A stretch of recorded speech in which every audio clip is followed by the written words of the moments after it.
Assalamualaikum warahmatullahi wabarakatuh. Perkenalkan, nama saya Agung Dwi Prayoga. Saya di sini selaku moderator untuk presentasi kali ini. Saya bersama kelompok 12 ingin mempresentasikan tentang tata bahasa relasional. Berikut anggota-anggotanya, yaitu ada saya sendiri, yaitu Agung Dwi Prayoga. Yang kedua ada Ayu Putri Lestari, dan yang terakhir ada Adistia Aulia Salma. Dimulai dari saya tentang tata bahasa relasional. Tata bahasa ini muncul pada tahun 1970-an sebagai tantangan langsung terhadap beberapa asumsi mendasar dari teori sintaksis yang direncanakan oleh aliran tata bahasa transformasi.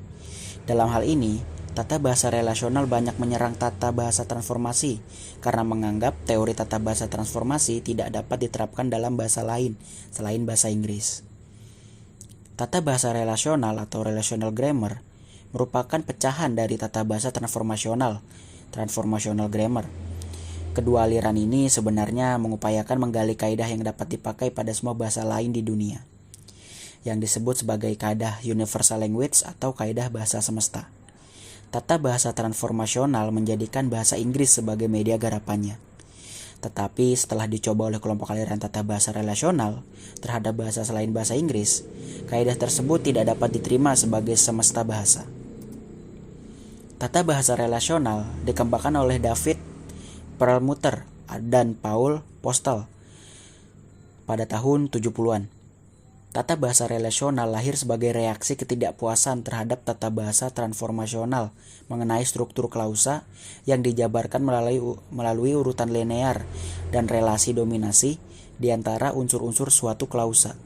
Hal ini akan menghalangi tata bahasa transformasional menjadi teori sejagat atau semesta bahasa. Menurut tata bahasa relasional, teori sintaksis semesta harus dianalisis berdasar relasi gramatikal. Menurut tata bahasa relasional, tata bahasa transformasi dengan struktur klausa yang dijabarkan dengan urutan linear dan urutan dominasi telah mengalami kegagalan penerapannya dalam bahasa tertentu. Misalnya bahasa Indonesia, bahasa Turki, bahasa Nitinah, dan sebagainya. Oleh karena itu, bahasa yang berbeda pasti menggunakan susunan kata yang berbeda juga. Prinsip-prinsip dasar tata bahasa relasional. Prinsip dasar tata bahasa relasional adalah bahwa relasi-relasi gramatikal seperti subjek dari dan objek dari memegang peranan penting dalam sintaksis bahasa alami. Relasi-relasi gramatikal diperlukan untuk mencapai 3 sasaran teori bahasa, yaitu 1.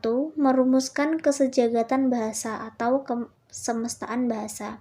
2. Menetapkan karakteristik setiap konstruksi gramatikal yang ada pada bahasa-bahasa alami. 3. Membangun suatu tata bahasa yang memadai untuk setiap bahasa.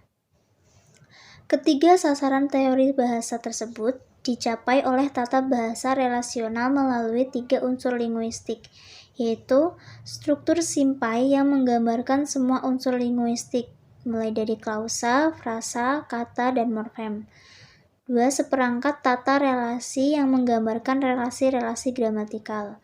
Yang terakhir, seperangkat koordinat yang menggambarkan tataran-tataran yang berbeda dari relasi-relasi yang dihasilkan. Tata bahasa relasional muncul sebagai tantangan langsung terhadap beberapa asumsi yang paling mendasar dari teori sintaksis yang dicanangkan oleh aliran tata bahasa transformasi. Dalam hal ini, tata bahasa relasional banyak menyerang tata bahasa transformasi karena menganggap teori-teori tata bahasa transformasi tidak dapat diterapkan pada bahasa-bahasa selain bahasa Inggris. Serangan ini misalnya dalam menjelaskan struktur kalimat aktif-pasif dengan kedudukan fungsi-fungsi subjek, objek langsung, dan objek tak langsung. Menurut teori tata bahasa relasional, setiap struktur klausa terdiri dari jaringan relasional yang melibatkan 3 macam maujud, yaitu 1. Seperangkat simpai yang menampilkan elemen-elemen di dalam satu struktur. 2. Seperangkat tanda relasional yang merupakan nama relasi gramatikal yang disandang oleh elemen-elemen itu.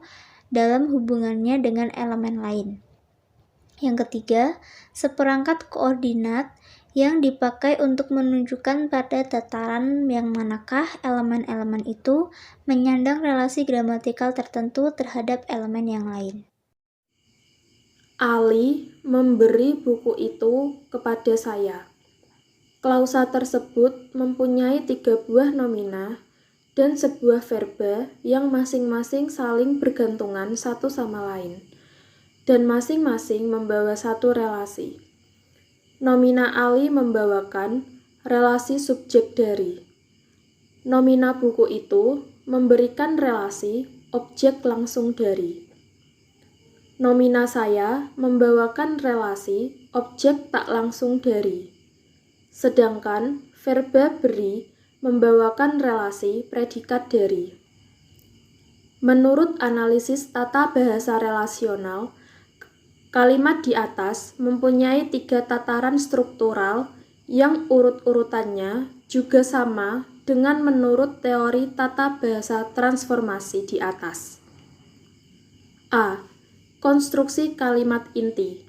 1a. Ali memberi buku itu kepada saya. B.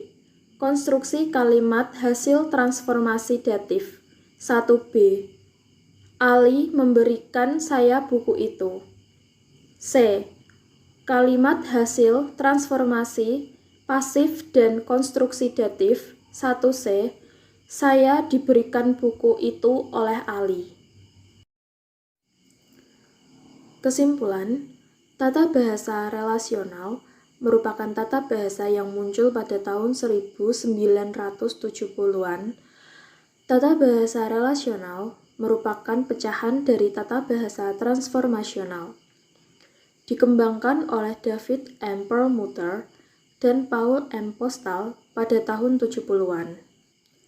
Tata bahasa relasional lahir sebagai reaksi ketidakpuasan terhadap tata bahasa transformasional mengenai struktur klausa yang dijabarkan melalui urutan linear dan relasi dominasi di antara unsur-unsur suatu klausa.